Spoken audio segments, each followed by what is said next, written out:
솔직히 말해 오늘날의 이슬람권은 문화적으로, 기술적으로 유럽이나 동아시아에 비해 한참 뒤처져 있습니다. 일부 이슬람 국가들이 경제적인 부를 자랑하긴 하지만 그건 순전히 운빨이라고 해도 과언이 아니죠. 사우디아라비아 같은 부국도 만약 석유가 나지 않았다면 지금도 해외의 원조를 받는 가난한 사막 국가에 머물렀을 겁니다. 하지만 이슬람권이 문화와 기술에서 늘 이렇게 뒤처진 나라들은 아니었어요. 한때 중동을 중심으로 한 이슬람권은 유럽을 쌈싸먹을 정도의 선진국들이었습니다. 바로 그때를 이슬람의 황금 시대라고 부릅니다. 안녕하세요, 곽 작가입니다. 제 채널을 방문해 주셔서 감사합니다. 인문학에는 이슬람의 황금 시대라는 개념이 있는데요. 영어로는 이슬라믹 골든 에이지라고 합니다. 이슬람의 황금 시대는 대략 8세기에서 12세기 정도까지를 말하는데요. 그러니까 유럽이 중세 암흑 시대에 있을 때 이슬람 세계는 최고의 전성기였다는 얘기입니다. 그런데 왜 이때가 이슬람의 황금 시대였을까요? 이슬람의 황금 시대가 어떻게 시작되었는지 알기 위해서는 이슬람의 창시자 무함마드가 사망하던 서기 632년으로 돌아가 봐야 합니다. 632년 메디나에서 무함마드가 사망했는데요. 그러자 그의 동지들이 차례로 칼리프 자리에 올랐어요. 아부 바크르, 우마르, 우스만, 알 이 순서로 칼리프 자리에 올랐습니다.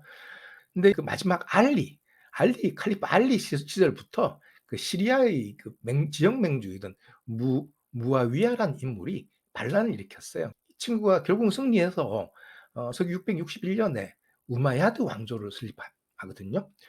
이 우마야드 왕조는 약 100년 정도 지속되었는데요. 이 친구들이 아랍인 중심으로 권력을 유지하고 주변 지역들, 그러니까 페르시아, 이집트 등 제국에 편입된 지역민들을 좀 차별하는 정책을 펴가지고 결국 사단이 났어요. 결국 페르시아 출신 아부 무슬림이라는 장군을 중심으로 반란이 일어났고, 그리고 몇 차례 전투 끝에 750년경에 우마야드 왕조는 완전히 패배하고 맙니다. 그래서 이제 새로 일어난 왕조가 아바시드 왕조인데요. 아바시드 사람들은 우마야드 왕조 사람들 거의 다 죽여버렸어요. 오직 왕자 한 사람만 살아남아가지고 이 친구가 북아프리카를 거쳐서 현재 스페인 땅으로 갑니다. 우마야드 왕조를 이은 다음 왕조, 즉 아바시드 왕조는 750년에 쿠파란 데를 수도로 정했다가 이어서 안바르, 알 루미아를 거쳐서 762년에 당시 칼리프 알 만수르가 현재 이라크에 있는 바그다드를 수도로 정합니다. 그리고 바로 여기서 이슬람의 황금 시대가 시작됩니다. 바그다드는 구조가 재밌어요. 중간에 술탄의 궁전이 있고 주변에 이제 도시들이 있는데요. 동그란 도시 안에는 주로 귀족들이 살고 바깥에는 평민들이나 장사꾼들이 이렇게 사는 거죠. 그런데 아바시드 왕조는 태어날 때부터 페르시아의 영향을 좀 많이 받았고, 그래서 그 사상적 페르시아의 학문적인 전통, 또 문화적인 전통을 많이 이어받았는데요. 그래서 그런지 알 만수르 때부터 번역 운동이라는 걸 시작했어요. 그리스 아랍어 번역 운동이라고 하는데요. 이게 번역이 별거냐 할 수 있지만 이게 굉장히 중요했습니다. 왜냐하면은 476년에 오도아케르가 로마를 먹었죠. 그리고 기독교인들이 그리스 지식을 이교도의 지식이라면서 좀 많이 배척했거든요. 그리스 로마 책도 많이 불태워버리고, 그리고 529년에는 그 비잔틴 황제 유스티니아누스가 그리스 문화의 중심지인 아테네의 그 아카데미, 플라톤이 세웠던 그 아카데미 문을 닫아버렸어요.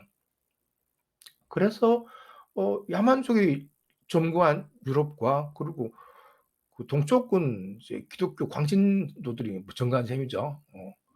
그러니까 이제 그리스 로마 지식이 그냥 이렇게 사장돼 가고 있었던 거예요. 근데 이거를 이슬람 쪽에서 이제 보존을 하게 된 거죠. 그 그리스 책들을 다시 아랍어로 다 번역을 해 가지고 보존을 한 거죠.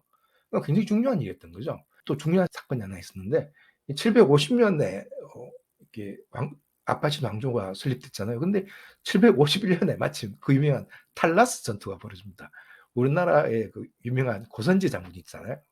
고구려 출신의 당나라 장군 고선지 장군이 이 탈라스에서 아파시드 왕조 군대하고 이렇게 붙는 거죠. 뭐 이때 당나라의 제지공들이 참전을 많이 했던 모양이에요. 이 아파시드 왕조 군대가 이 제지공들을 포로로 잡았어요. 그래서 제지공들이 종이 만드는 기술을 전수를 한 거예요. 그전까지는 아라비아건 뭐 유럽이건 간에 파피루스 아니면은 양피지를 썼거든요. 근데 파피루스보다도 종이가 훨씬 글자 쓰기 좋거든요. 그러니까 이 번역 운동을 하면서 번역한 책들이 이제 종이에 쓰이기 시작한 거죠. 굉장히 중요한 일입니다. 서적에 대한 생산력이 엄청 커진 거예요. 그리고 이 번역 운동을 시작했던 알만술의 손자가 알라시드라는 친구인데요. 바그다드는 이 시절이 가장 번성했습니다. 이 알라시드는 그 유명한 천일야과의 모델이기도 해요. 이 당시 바그다드는 세계에서 가장 큰 도시이자 문화적으로 가장 발전된 도시였어요. 이 알라시드라는 칼리프는 우리말로 지혜의 집, 영어로 인제 하우스 오브 위즈덤이라는 이 시설을 설립했는데요. 도서관이면서 동시에 대학원 같은 거죠. 수많은 학자들이 나와서 번역도 하고 뭐 자기들끼리 토론도 하고 연구도 하고 강의도 하고 뭐 그러는 시설이죠. 여기서 철학, 수학, 의학, 천문학, 광학 뭐 다양한 분야를 공부했다고 합니다. 그래서 유명한 사람들도 많이 나왔는데 물론 우리나라에서는 좀 안 알려져 있지만은 그 아랍계에서는 많이 알려진 뭐 만물 박사 알자히즈 같은 사람, 철학자 알칸디, 신학자 알가잘리. 알가잘리는 지금도 굉장히 중요한 인물입니다. 그리고 수학자 알카와라즈미. 이 사람은 우리한테도 좀 알려져 있죠. 왜냐하면 알고리즘의 어원이 바로 이 사람 이름이거든요. 알카와라즈미. 음, 이 사람이 수학과 뭐 지리, 천문에 굉장히 이제 밝았다고 하죠. 정말 그 인도에서 시작된 숫자를 아라비아 숫자로 만들어내지 않았으면 요즘도 수학하기 좀 어려울 것 같아요. 아라비아 숫자 예전에는 로마 숫자를 썼거든요. 뭐 아시죠? 그죠? I를 I 뭐 V 이런 걸 숫자로 썼단 말이에요. 그 로마 숫자로는 산수도 하기 좀 어려울 것 같아요. 그리고 또 화학도 이슬람권에 업적이 컸습니다. 화학을 영어로 케미스트리라 그러죠. 화학은 사실 그전에 연금술에서 탄생했는데요. 연금술이 영어로 알케미입니다. 알케미. 알케미가 사실은 알케미, 알이 아랍어로 the란 뜻이거든요. 그러니까 이게 아랍어에서 온 말입니다. 그 케미스트리도 거의 아랍에서 온 말이라고 봐야죠. 실제로 당시 이슬람 화학자들이 이미 승화, 뭐 결정화, 기화, 뭐 아말감화, 산의 생성 이런 실험들을 웬만한 거 다 했다고 합니다. 그걸 바탕으로 뭐 설탕도 만들고 알코올도 만들고 비소도 만들고 그랬다죠. 그리고 바그다드 시대에 그 의학적으로도 굉장히 발전했었어요. 당시 바그다드에 최고의 병원과 최고의 의대가 있었기 때문에 유럽 사람들도 많이 유학을 갔다고 합니다. 심지어 정신과 전문 병원도 있었다고 해요. 그리고 의사 면허제도가 시작된 곳도 이 바그다드라고 합니다. 그 외에도 뭐 물리학, 천문학 온갖 과학 분야가 발전했고요. 이게 9 세기에서 한 13 세기까지 계속 이 황금 시대가 이어진 거죠. 그리고 뭐 안타깝지만 그 이후부터는 퇴락 시대, 에이지 오브 디클라인이 이제 이어집니다. 근데 이게 정권은 부침이 많았는데요. 그 9 세기까지는 아파시드 왕조가 굉장히 번성했어요. 근데 그 이후로는 아파시드 왕조는 그 바지사상이 되고 그 후 뭐 맘루크라든가 아니면 셀juk 투르크라든가 그런 다른 민족들이 주로 이제 주도권을 잡긴 했어요. 하지만 그래도 이 공부한 전통 그게 살아남았던 거죠. 음. 최종적으로 이 시대가 끝난 거는 1258 년에 몽골군이 이 바그다드를 포위 공격하고 아주 멸망을 시켜버렸어요. 이때 도시 전체를 파괴했죠. 그 수많은 주민들을 학살하고 그리고 도서관도 다 태워버리고 뭐 이렇게 지혜의 집 같은 걸 태워버리고 뭐 그랬기 때문에 시대가 끝난 거죠. 그래서 보통 이슬람의 황금 시대라고 하면은 이렇게 아파시드 왕조, 그 바그다드를 수도로 하던 시절의 아파시드 왕조를 말하는데요. 이거 말고도 황금 시대를 구가하던 이슬람권이 있었어요. 이 아파시드 왕조가 수립되면서 우마야드 왕조는 사람들 다 죽고 한 사람만 스페인으로 갔다 그랬잖아요. 압드 알 라흐만이라는 우마야드 왕조 왕자입니다. 남부 코르도바를 중심으로 이제 안달루스의 황금 시대가 또 시작되죠. 잘 나갈 때는 이 코르도바 인구가 약 50만 명 정도 되고 거의 뭐 이렇게 콘스탄티노플과 거의 맞먹는 그런 도시였다고 합니다. 그리고 바그다드도 마찬가지로 의학, 천문학, 농학, 문학, 철학 등 여러 가지 분야의 학문이 발전해 가지고 특히나 스페인 여기는 유럽과 가깝잖아요. 피레네 산맥만 건너면 바로 프랑스잖아요. 그러니까 유럽에 영향을 많이 끼쳤어요. 여기서도 이제 번역 사업을 열심히 해 가지고 톨레도에 번역 학교가 있었는데 유럽에서 유학을 많이 왔대요. 와서 여기서 아랍어로 되어 있는 그 옛날 그리스 책들 있잖아요. 그런 책들 다시 라틴어로 많이 번역해 간 거죠. 그래서 여기서 번역해 간 책 중에 가장 중요한 게 사실은 아리스토텔레스 책이었어요. 토마스 아퀴나스 책 읽어 보면은 중간중간에 주석자가 이렇게 말하기를 뭐 이런 부분들이 있어요. 이 주석자가 누구냐면은 아베로에스라는 이름의 이슬람 철학자예요. 이 철학자가 아리스토텔레스의 책에다가 주석을 많이 달았었거든요. 그리고 그 주석이 달린 책들이 유럽으로 건너간 거예요. 그래서 토마스 아퀴나스도 그런 책들을 보고 공부를 한 거죠. 그래서 자기가 자기 저서를 쓰면서 이 주석자 의견에 따르면 이렇다 그랬던 거죠. 그래서 여기서 넘어간 책들이 나중에 유럽의 르네상스에도 많은 영향을 끼치게 됩니다. 그리고 바그다드도 마찬가지로 의학도 무지 발전했고, 그래서 유명한 의학자들도 많이 나왔어요. 뭐 이븐 알 바이타르, 뭐 아부 알 카심 알 자흐라위, 무함마드 알 샤프라우, 아부 마루안, 압드 알 말릭, 이븐 하비브, 이런 사람들이 있었다고 하네요. 또 유명한 사람으로 이븐 시나라는 영어로 캐논 오브 메디신이라는 책을 쓴 사람이 있는데요. 의학의 뭐 정서 뭐쯤 되죠.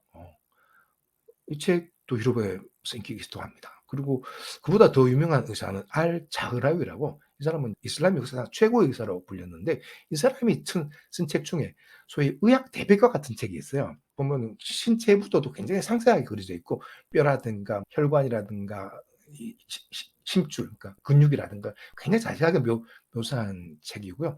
심지어 인체를 해부할 때 써야 되는 도구들까지도 그림으로 다 묘사해서 당대 최고의 이제 의학서였다고 합니다. 그래서 당연히 또 공부하러 온 유럽 애들이 이걸 또 히브리어, 라틴어, 뭐 카스텔라노, 뭐 그러니까 스페인어의 일종입니다. 이런 걸로 번역해 가지고 그 유럽으로 또 뿌린 거죠.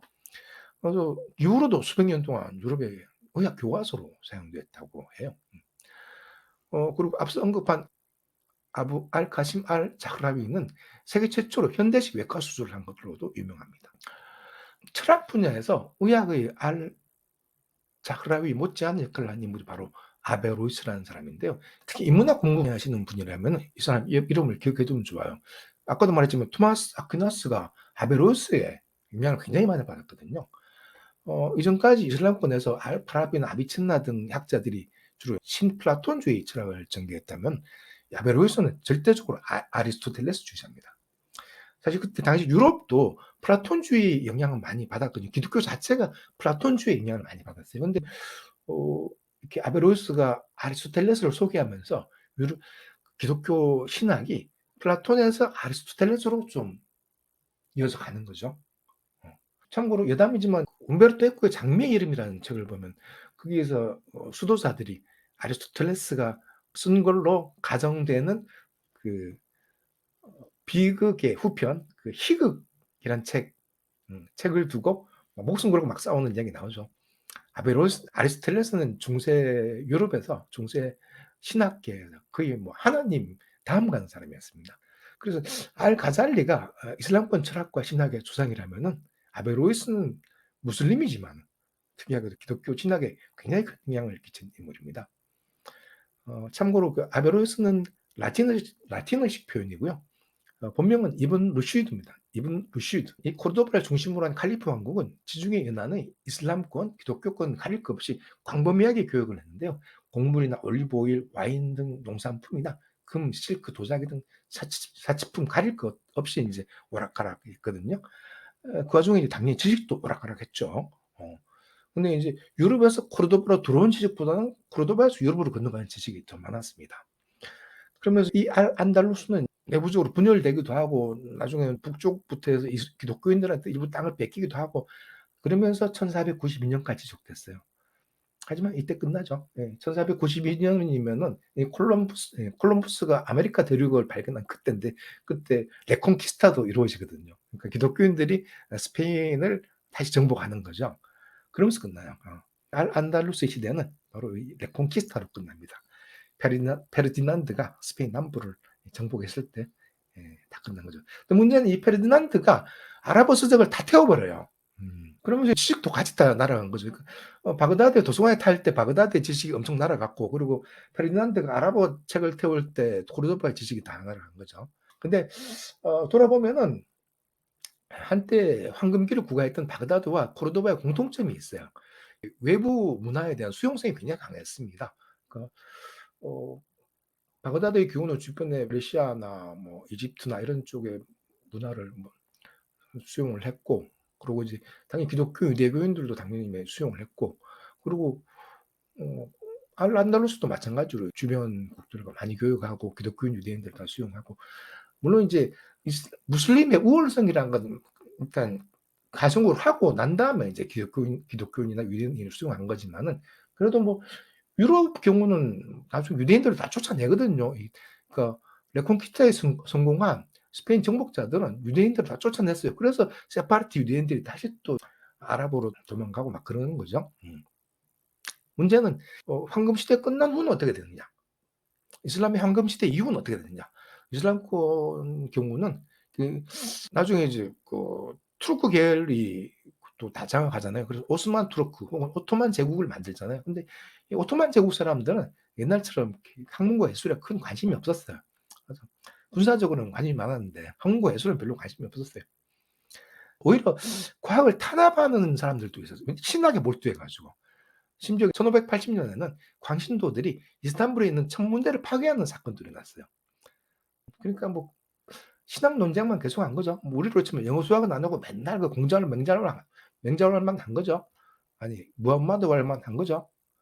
그래서 그 이후로 문화적으로, 문명적으로, 기술적으로 계속 몰락했고, 현재 이슬람권의 후진성은 뭐 이런 과정의 연장선상이라고 봐도 될 것 같습니다. 그러다가 19세기 말에는 오토만 제국 유럽의 병자라는 별명도 있었어요. 20세기 그리고 20세기 초에는 1차 대전에서 줄을 잘못 썼다가 독일 쪽으로 줄을 썼다가 망해버렸죠. 세계 문명 속에 이슬람의 공헌이라는 책을 쓴 무슬림 학자가 있는데요. 이 사람 이름이 이제 바시르 아흐메드라고 합니다. 어, 이 사람에 따르면 현재 무슬림 인구는 세계 인구의 25%지만은 과학자들 중에 무슬림은 1%밖에 안 된다고 합니다. 너무 적죠. 그만큼 과학에 무관심한 거죠. 제가 보기에 이슬람 세계가 다시 부흥하려면은 궁극학적인 신학에서 벗어나서 실용적인 학문에 좀 더 관심을 가져야 될 것 같습니다. 오늘은 여기까지입니다. 재밌게 보셨으면 구독과 좋아요 부탁드립니다. 감사합니다.